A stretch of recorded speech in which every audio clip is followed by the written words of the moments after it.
welcome to another episode of Drinking with Sam and Jason. How are you, Sam? Doing great. Fantastic. So today we thought we'd talk about pairing wine, but we'd do it a little differently. We set ourselves up with an $11 budget at 7-Eleven, Sam and I, and then brought some delicious snacks to try with some delicious wines, just to talk about the magic of pairing wine and food. So with that, let's get into it. This is not a sponsored video. No, not a sponsored. It was, Next time, maybe. We were at 11.7. First wine we're going to do, Right. we're just going to go back and forth Okay. with items. We have a white wine that's going to go on the menu here in Frederick shortly, probably this week or next. Fantastic. It is predominantly Chenin Blanc from Okay. Anjou in the Touraine area, Loire Valley in France. And it is lovely, mineral, citrusy. Yeah, that smells like rocky peaches. So where's the Loire Valley in? It's kind of like central western France. It's kind wow. of on the coast, but kind of follows the little river valley. Fantastic. So let's start with the classic salt and vinegar chip. Cheers. Accent the, that's a good crunch. That was a good first bite. Right. Like wines from this area that are kind of that mineral with still some of that kind of like rocky peach notes you said are great with oysters or seafood because you have that kind of brininess. Yeah. This kind of has the same sort of thing going on with the salt and the vinegar. Yeah, this is oyster adjacent. Yeah, exactly. It's not bad, but it's not wonderful. I wonder, is the wine need a little more acidity, you think? Maybe sparkling wine would have been our better bet. I did recommend champagne. Yeah, well, sometimes we don't listen. Let's break it up. Let's try the fruity and sour in between and see what happens. All right, so now we're going to try this Chenin Blanc with a peach ring. Here's this right here. I got you all set up. That was a good peach ring. Classic, Trolley. We should be sponsored for this. Crunchy We should sugar. get t-shirts. No, man, it reeks of peaches now. This is going to bring out the peaches even more, I feel like. That's pretty good. That's better than the salt and vinegar pairing. Yeah. I thought the sour of the peach would be weird with how acidic the wine is, but I think it helps the it. acid in this cuts the sweetness of the peach ring and just brings the peaches up. Yeah. All right, now let's try it with Doritos. I'm just going to eat like a couple more of these. That's fine. The blue bag. That is good. So this is going to have the salt of the chips from before, but without the vinegar. I think it's too much for the wine. Think so? Doritos. It just overpowers it. Dorito crushes wine. Yeah, because I think when you think about pairing, you want things that are like equal, for the most part, or extreme Equal in or just one like way. slightly contrasting. Yeah. So it kind of like balances it out like fat and tannin. Or sweet and savory. You can't have sweet and less sweet. Right. It you end up Overtakes it. Yep. Yeah. Peach rings and Chenin Blanc, pairing of the summer though. You heard it here first. All right, so the next wine we're going to do is a really cool Chardonnay from the Russian River Valley. It's the Herdelindy Chardonnay. You love this wine. I do love this wine. We had it off the menu for a while, and I think we brought it back just because you really wanted it. The cool part I like it is because it's rich and full, but it's not all oak. I don't know if we could see that, but there's a lot of butter though. Like you can also see how cloudy it is. That's it's not filtered. It's not fined at all. It is just malolactic fermentation. The malolactic fermentation, Sam, do you know anything about malolactic fermentation? So it converts some of the acids in the wine from malo, which is like a lime or a lime or a apple. Yeah, malic acid converts it to lactic acid, which is more like dairy acid, a little creamier. Right. Yeah, so it kind of cuts some of that acidity, makes it rounder, fuller. Fun fact: they actually do it. They don't do it in every white wine. It's only in certain ones that they want that intentionally, but it's in almost every single red wine. Right. It doesn't have the same effect though. And it happens naturally. You have to stop it from happening. So if you have like a white that's bright and white and crisp, usually no malolactic fermentation. Because you want that. You want that sharpness. So I'm gonna guess this is the Cool Ranch is gonna be a home run. That's my initial guess. Where it overpowered the Chenin Blanc, I think it. Oh wow. You can already tell. What's cool about this wine too is although it doesn't have all that oak presence like a lot of California Chardonnay does, it is not lacking in the butter aspect at all. No. We had a guest on the patio yesterday have this, and he's like, there's no Chardonnay that can say that it has butter after you try this. Right. This is butter. But it's good because it's like butter on pineapple, and Yeah, buttered like pineapple. smoked I've always peaches. said buttered pineapple is one of my favorite things. Because this is a lot fuller of a wine, a lot more power, it's a lot stronger than the more Chenin alcohol. Blanc. Oh, just a bigger, fuller, richer wine than It's the like you Chenin wouldn't Blanc. want with oysters or something on the lighter, leaner side. You want this it would overpower it. You need something of equal power. Now for the peach ring test. Man, secretly, I think the peach rings are going to pair really well with every wine here. It's amazing when you eat something, it brings out different notes in the wine. And now it smells like grilled peaches. Well, that's one of the cool things about pairing wine and food. It's not just, oh, this tastes good together. It brings out different things in both. No, I think the Doritos are a little bit better for pairing. It has a bit more of that kind of spicy kind of kick. I think that cuts through the richness of the Chardonnay. Here, let's try it with peppered beef jerky. I think it's good. That's kind of spicy. It is spicy. I think it goes nicely with the wine in terms of a white and a like red meat pairing. It's not. This wine stands up. No, it does, and it kind of helps cut through some of that, and the kind of fattiness and the creaminess go nicely together. All right, so now we're on to a third wine. This is super cool. This is doing a chilled red. Oh, we're on the chilled red kick. So super cool bottle too. This is coming from Folk Machine Wines in Mendocino, California. Okay. It is the weird grape of the day. It is Valdegui. Valdegui. Kind of a suspicious history in California. Don't really know how long it's been around, what they've been making with it, but it's super cool and esoteric. It's kind of like sour, sweet sort of feel.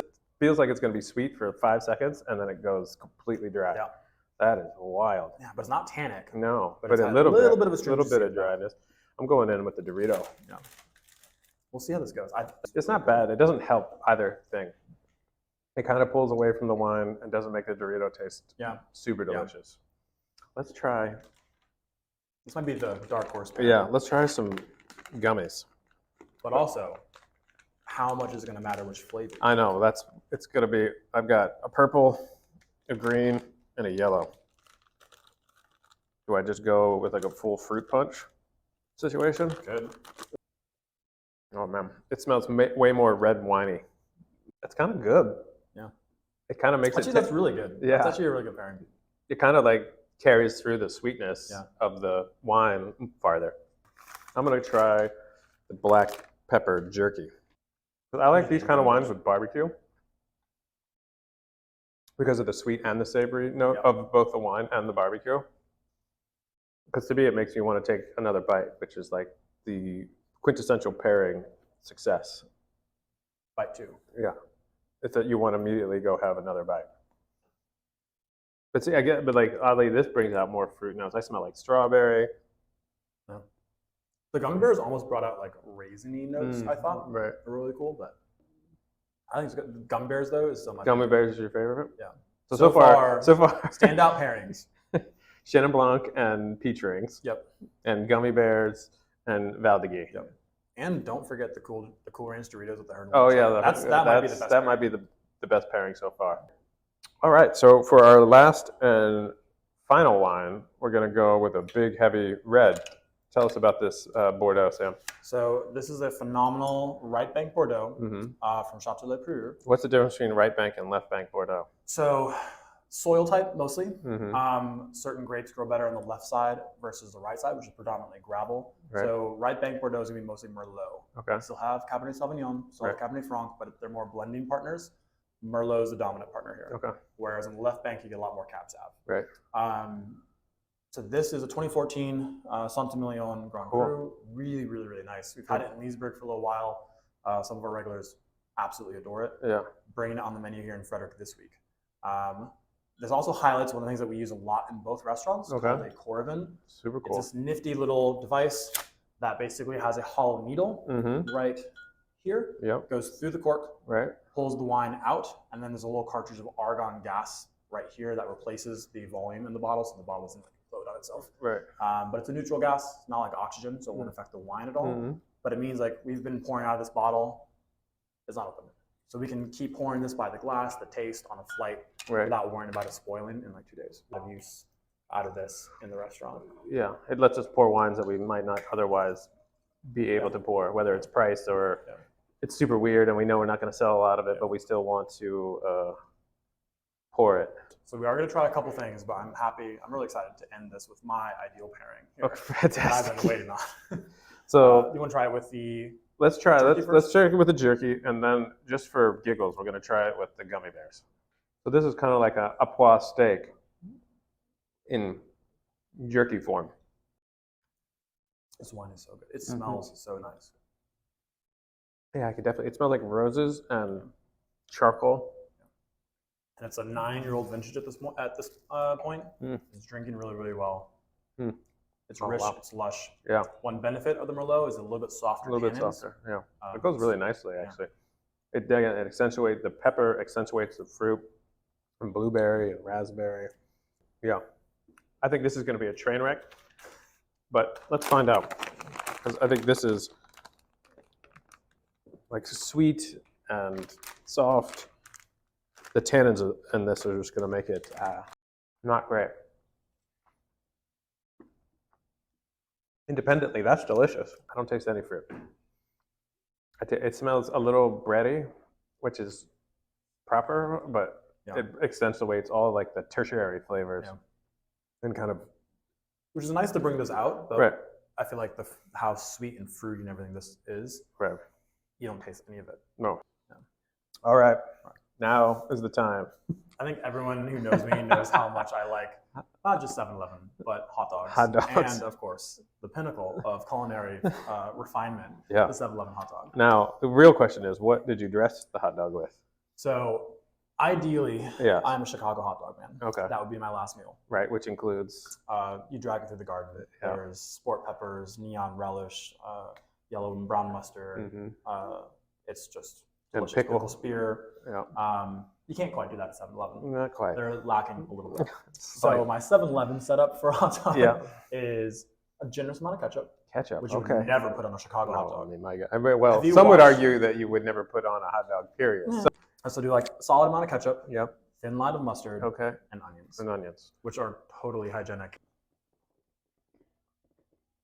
But the wine already smells better. Because of the hot dog.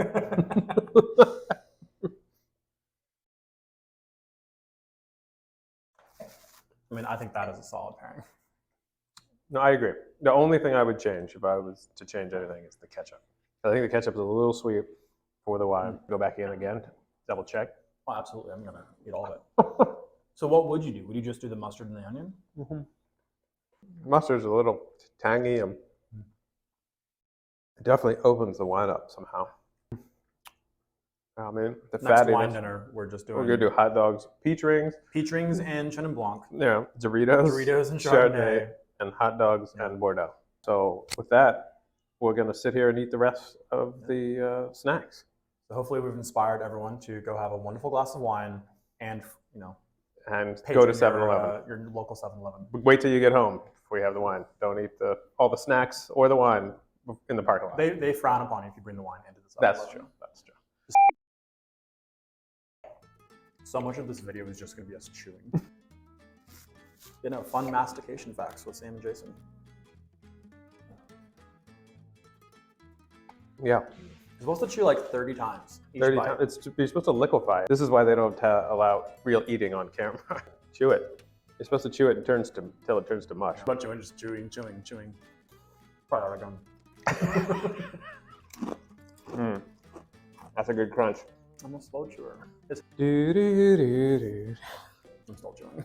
Yeah. We're gonna get some good chewing footage on this one.